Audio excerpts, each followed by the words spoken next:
జ్యోతిరావు పూలే గారి జ్యోతిరావు పూలే గారు గురించి జయంతి సందర్భంగా మీకు అందరికీ శుభాకాంక్షలు. ఆయన మహారాష్ట్రలో పూణే దగ్గర ఒక కుగ్రామం, అది 1827వ సంవత్సరం ఆయన పుట్టింది. ఏప్రిల్ 5, 1827 ఏప్రిల్ 5 పుట్టిన తర్వాత ఆయన కొద్దిగా అప్పుడు ఉన్నటువంటి మరాఠీ భాషలో కొంచెం చదువుకున్న వ్యక్తిగా కొద్దిగా చదువుకున్నాడు. అప్పుడే బాల్య వివాహాలు ఉండే పరిస్థితులు. చదువుకున్న వాళ్ళు అంటే ఎవరో కొద్దిమంది మాత్రమే చదువుకుంటారు. కులాలు కాదు ఇక్కడ, ఎస్సీలు బీసీలు అనే సమస్య కాదు ఇక్కడ. మహిళలకైతే ఎవరు కూడా చదువుకోవటానికి వీల్లేనటువంటి పరిస్థితి, బ్రాహ్మణ స్త్రీలు కూడా చదువుకోలేని పరిస్థితి. ఇంకెవరు కాదు, ఎస్సీ ఎస్టీ బీసీ అని చెప్తా ఉన్నాము. బ్రాహ్మణ వైశ్య క్షత్రియ శూద్ర, బ్రాహ్మణులు క్షత్రియులు అదేవిధంగా వైశ్యులు, మిగతా అంతా శూద్రులే. మిగతా కులాలన్నీ కూడా శూద్ర కులాలు. వాళ్ళ లెక్క ప్రకారము మనుధర్మ శాస్త్ర ప్రకారము బ్రహ్మముఖం నుంచి బ్రాహ్మణులు పుట్టినారు, చేతుల నుంచి క్షత్రియులు పుట్టినారు, భుజాల నుంచి వైశ్యులు పుట్టినారు, కాళ్ళ నుంచి శూద్రులు పుట్టినారని చెప్పి వాళ్ళు చెప్తారు. చాలా మంది అడిగారు, అయ్యా మీరు బ్రహ్మముఖం నుంచి ఎట్లా పుడతాయా? పుట్టవలసిన చోటు కదా మనిషి పుట్టాలి. అది అడిగిన మొట్టమొదటి వ్యక్తి మహాత్మా జ్యోతిరావు పూలే. పుట్టవలసిన చోట మనుషులు పుడతారు కానీ బ్రహ్మముఖం నుంచి ఎట్లా పుడతాయా? ఇది తప్పు కదా, మీరు చెప్పేది అన్ని తప్పు. మీరు ఏదో ఆ సంస్కృతంలో ఏం చెప్తారో అర్థం కాని పరిస్థితుల్లో ప్రజలు మోసం చేస్తా ఉన్నారని మొట్టమొదటిగా ప్రశ్నించినటువంటి వ్యక్తి మహాత్మా పూలే. అసలు ఆయన ఈ చదువు రాకపోవడమే దీనికి మూల కారణమని గ్రహించి ప్రజలందరూ నమ్ముతూ ఇప్పటికి కూడా మనము పెళ్లిళ్ళు చేస్తూ ఉంటాం, లేకపోతే పూజలు చేస్తూ ఉంటాం. దయచేసి ఎవరేమనుకోవద్దు, ఎవరి మనోభావాలు దెబ్బతినద్దు, వాస్తవం చెప్తా ఉన్నాం. బ్రాహ్మణుడు ఏం జరుగుతున్నాడో ఏం చేస్తున్నాడో ఎవరికన్నా అర్థమవుతుందా చెప్తున్నా.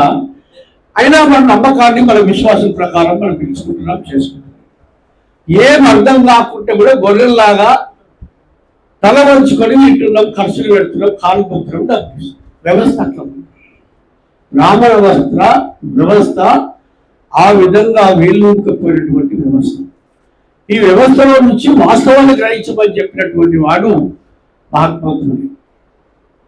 కాబట్టి ఆయన చదువు దీనికి మూలం అని చెప్పితే, ముఖ్యంగా మహిళలకు అక్కడో ఇక్కడో ఆర్థికంగా పరిస్థితులలో చదువుకుంటున్నారు. కానీ ఎస్సీలైనా ఎవరైనా బీసీ, ఎస్సీలలో కూడా అంబేద్కర్ చదువుకున్నాడు కదా, అంతకుముందు కూడా చదువుకున్నారు ఉన్నారు కదా. బ్రాహ్మణులే కొంతమంది మంచి వాళ్ళు, అభ్యుదయవాదులు కూడా వాళ్ళకి సహకారం అందించారు. చదువుకున్న వాళ్ళు మీరు చదువుకుంటారా బాబు, సుఖైన బాబు అని చెప్పండి. అందులో కూడా మంచి వాళ్ళు ఉన్నారు, అందరూ మూర్ఖులు. వ్యవస్థ అట్లా ఉంది అని చెప్పడం. ఇక్కడ వ్యవస్థ అనేది ఆ విధంగా ఉంది. ఈ వ్యవస్థ ప్రకారము ప్రజలకు ఎవ్వరికి కూడా ఏం తెలియని విషయాలు వాళ్ళు ఏదో సంస్కృతం నేర్చుకొని సంస్కృతంలో మాట్లాడితే ఏం తెలియదు వీళ్ళకి అని చెప్పి వాళ్ళు ఆ భాషను గట్టిగా పట్టుకున్నారు. ఇలా మనకెవరికి ఇక్కడ ఉన్నలకు సంస్కృతం వచ్చా? ఎంఏ పిహెచ్డీ చేసిరు, ఇలా డిగ్రీ చేసి, నేను డిగ్రీ చేసిన, చాలా మంది డిగ్రీలు పిహెచ్డీ చేసిరు. కానీ బ్రాహ్మణుడు ఏం భాష మాట్లాడుతుండో మనకు అర్థం కాదు. కాబట్టి అర్థం చేసుకోవాలంటే మనం కూడా సంస్కృతం నేర్చుకోవాలి. మనం కూడా అర్థం చేసుకుంటే అప్పుడు వాళ్ళ బండారము, వాళ్ళ లెక్క, వాళ్ళు చెప్పే విధానం ప్రతి ఒక్కరికి అర్థమైంది. కాబట్టి అట్లా ఆయన చిన్నప్పుడే బాల్య వివాహం చేసుకున్నాడు. సావిత్రిబాయిని చేసుకున్న తర్వాత ఈ మహిళలకు చదువు చెప్పాలనేటువంటి పద్ధతి ఆయన మొదట్లో ఉన్నది. కానీ ఎవరు చెప్పాలి? అప్పుడు మహిళలకే చదువు లేదు. ఒక మగ ఆయన పోయి నేను చదువు చెప్తున్నారంటే రాని పరిస్థితి. స్త్రీలు ఇంటికెళ్ళే బయటికి రావద్దు, నేరం. ఇంతెందుకండి, ఇప్పటికి కూడా ఒక స్త్రీ ఒక 25-20 ఏళ్ళ అమ్మాయి ఇతర పురుషులతో మాట్లాడితే కూడా నేరమే. అవునా? మనం ఇంత చెప్తాం, మన భార్యలో మన పిల్లలో ఎవరితో ఒక 10 నిమిషాలు అక్కడ మాట్లాడుతుంటే కూడా వాళ్ళు ఓర్చుకునే తత్వం మనకు లేదు. ఇంకా మనం బస్సు చెప్తాం, కానీ లోపల మాత్రం మనకు అంటున్నాడు. అంటే వాళ్ళు తప్పు చేస్తున్న ఒక భావన బలంగా ఉన్నది.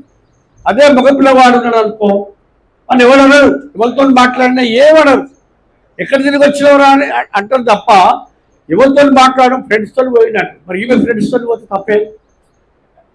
అంటే మహిళలకు ఒక రకమైనటువంటి చట్టము పద్ధతి, పురుషులకు ఒక రకమైన చట్టం వ్యవస్థలో కొనసాగుతుంది. ఇప్పటికి కూడా కొనసాగుతూ ఉంది, ఎప్పటికి కూడా కొనసాగుతుంది, రేపు రేపు మారుతుంది. ఇప్పుడు అమెరికా లాంటి దేశాలు ఎందుకు బాగా డెవలప్ అయినాయి? ఈ వ్యవస్థ అక్కడ లేదు.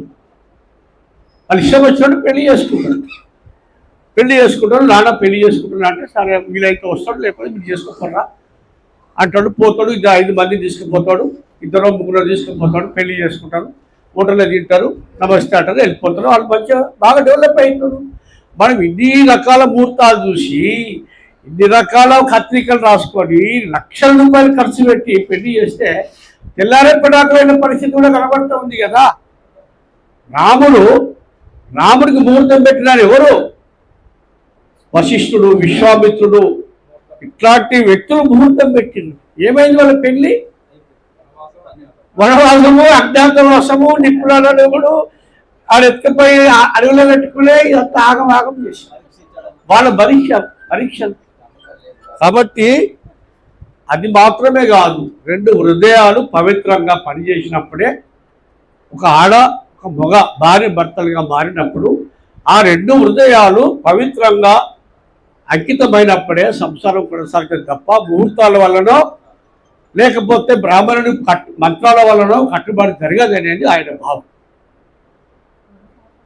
కాబట్టి ఇట్లాంటి వ్యవస్థలో ఇన్ని సంస్కరణలు, పోనీ భార్య చదువు చెప్పి స్కూల్కి పంపిస్తే ఆ వ్యవస్థ ఊరుకున్నదా? ఊరుకోలే. నీకెందుకు ఉద్ధరించడానికి వచ్చిన ఈ సమాజాన్ని యువతివేని వారి అంట నానా బూతులు తిట్టం కూడా ఆమె భరించుకుంటూ ఆ పాఠశాలకు వెళ్ళి బాలికల పాఠశాల పెట్టి అక్కడ పాఠాలు చెప్తా ఉంటే ఇది మొండిగా ఉందని చెప్పి రోజు రోడ్ల మీద నిలబడి ఆమె మీద బట్టలు, ఆ బట్టల మీద దుమ్ము, పెండ, రకరకాల బురద చల్లుతున్నాడు. మళ్ళీ ఆమె స్కూల్కి వెళ్ళి వచ్చిన తర్వాత భర్తలు చెప్తున్నాయా, నువ్వు నన్ను ఏమో స్కూల్ చెప్పమంటివి, మరి వాళ్ళందరూ కూడా నన్ను ఇట్లా మట్టి పోస్తావురు, గలీజు మాటలు తిడతావురు, బూతులు తిడతావురు, బురద చల్లుతావురు, ఏం చేయాలంటే నువ్వేం చేయకు, పోయేటప్పుడు ఒక ఎక్స్ట్రా చీర తీసుకొని పో, చీర జాకెట్ తీసుకొని పోయి ఆ బురద చల్లితే ఆ బురద బట్టలు తీసేసి ఈ బట్టలు కట్టుకో, మళ్ళీ వచ్చేటప్పుడు ఆ బల్లి చల్లితే ఈ 2 కలిసి ఉతుక్కోగాని, అది మాత్రం మానకండి.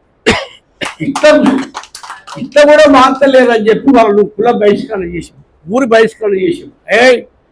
నీ కొడుకు చెప్పినట్టు ఇంటలేడు, మర్యాదగా ఈ ఊళ్ళుంటావా లేకపోతే మిమ్మల్ని అందరినీ చంపేయాలంటే బాబు మానుకోరా అంటే నేను మాన నా ప్రాణం పోయినా పర్వాలే, నేను వ్యవస్థ కోసం అంకితమైతా అని చెప్పేసి ఆయన చదువు చెప్పిన మొండిగా పట్టుదలతోటి ఆ మహనీయుడు కష్టపడితే, భార్య మీద కష్టపడాడు కాబట్టి ఈ రోజున 197 ఏళ్ళు అయినా మనం ఇక్కడ చేయించాలి. పుట్టినరోజు ఎన్ని రోజులు చేస్తామండి? మనం ఇప్పుడు పుట్టినరోజు చేసుకుంటున్నావా? ఇప్పుడే మర్చిపోయి చిన్నప్పుడు చేసి అయిపోయి ఎవరో కొంతమంది చేసుకుంటారు.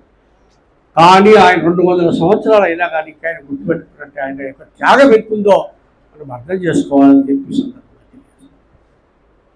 అందుకే మనం అందరం కూడా అటువంటి త్యాగాలు, కొంతమంది పుడతారు, ఎప్పుడో ఎక్కడో పుడతారు, అందుకనించే మనము అంతటా పుట్టారు మహనీయులు. కాబట్టి ఆ మహనీయులు ఒక పుస్తకాలు చదువుకోవాలి. ఆయన ఒక గులాంగిరి అనే ఒక పుస్తకం రాసింది. ఎంతమంది చదివినట్టు ఒకసారి చెప్పండి. భాస్కర్ చదివినావా? రత్నం నువ్వు పీజీ చేసినావు, ఇంకెవరి చదువు మీరు చదివినా చదవండి, ఇంకెవరు చదివినా చదివినవా? ఇగో పుస్తకాలు చదవండి. పుస్తకాలు అంబేద్కర్ కానీ, ఈయన కానీ, పూలే కానీ, అదేవిధంగా మరి మహాత్మా గాంధీ కానీ, జవహర్లాల్ నెహ్రూ కానీ, ఇట్లాంటి మహనీయుల యొక్క చరిత్రలు, వీరేశలింగం పంతులు కానీ, రాజా రామ్మోహన్ రాయ్ లేకుంటే ఈరోజు ఇట్లాంటి ఆడపిల్లలు ఎవరు ఉండేవాళ్ళు? భర్త చనిపోతే భార్యను తీసుకుపోయి చిత్ర వేసే సంస్కృతి రమణది. సతీసాగమనం పేరు మీద ఆడపిల్లల్ని కాల్ చేసింది కదా, విలవిల ఆడుతుంటే మంటలకి లేచేస్తే కూడా పట్టుకుపోయి దాన్ని లోపలేరు అని చెప్తే తీసుకుపోయి అని లేస్తే ఆ ప్రాణం ఎంత కొట్టుకొని చచ్చిపోతావు. ఒకసారి మనం అర్థం చేసుకోవాలి. ఇలా దాని రూపుమాపడానికి ఎంతమంది ప్రయత్నాలు చేసింది, ఎంత అవమానాలు పాలయ్యారు. వీరేశలింగం ఎంత అవమానం పాలయ్యారు, రాజా రామ్మోహన్ రావు ఎంత అవమానాలు పాలయ్యారు. ఆ తర్వాత ఎన్నో ఉద్యమాలు చేసిన తర్వాత కదా అది బంద్ అయింది. ఆ తర్వాత చిన్నపిల్లలు వితంతు సరే పోనీరా బాబు, చంపకపోతే ఇంకా ఆడది మాత్రం బయట కనబడదు. ఇప్పటికి మీరు చూడండి, ఎవరైనా గాజులు తీసి వస్తేప్పుడు ఆమె నిండా ముసుగేస్తాడు, ఆమె ముఖం ఎవరు చూడదు, లేకపోతే అరిష్టము ఆమె ముఖం చూస్తే తాసిని దుర్మార్గం అయిపోతుంది, వ్యవస్థ నాశనం అయిపోతుంది ఒక భావన ఇక్కడ కూడా కొనసాగుతుంది. అంటే అట్లాంటి మూఢనమ్మకాలు ఎన్ని ఇంకా ఎట్లా బలంగా ఇస్తున్నాయో మనం అందరం ఆలోచించాలని చెప్పి ఇక్కడ చాలా విషయాలు చెప్పొచ్చు. కాబట్టి అట్లాంటి మహనీయులను మనం అందరం కూడా గుర్తుపెట్టుకుందాం, వారి ఆశయాల కోసం కొంతైనా ప్రయత్నం చేయాలని చెప్పి సందర్భంగా తెలియజేస్తూ, నాకు ఈ అవకాశం ఇచ్చిన తమ్ముడు బాగా కష్టపడి యాదగిరి గారు పాపం ఆయన డ్యూటీ కూడా ఉన్నా కానీ మరి ప్రోగ్రాం తీసుకొని మరి అధ్యక్షుడు లేడు, సెక్రటరీ లేడు, ఇద్దరు లేడు, అయినా ఆయన కష్టపడి ఈ ప్రోగ్రాం మొన్న కూడా జగ్జీవన్ రామ్ చేసిండు. మీరందరూ కూడా చేయాలి, చదువుకున్న వాళ్ళు మీకు అది రాదు. ఎట్లా అందరు ఇట్లే ఉంటే ఎట్లా వ్యవస్థ ఏం కావాలి? ఈ ఊళ్ళో ఏదో నేను ఉన్నా కాబట్టి నా తర్వాత ఎవరు చేస్తారు మరి ఇవన్నీ? కాబట్టి మీరు అందరూ కూడా ఆలోచించాలని చెప్పి ఈ సందర్భంగా తెలియజేస్తూ, తమ్ముడు యాదగిరి గారికి, మన ఫెడరేషన్ కుటుంబ సభ్యులకు, ఇక్కడ హాజరైన వారికి అందరూ కూడా ప్రత్యేకంగా ధన్యవాదాలు తెలియజేస్తూ సెలవు.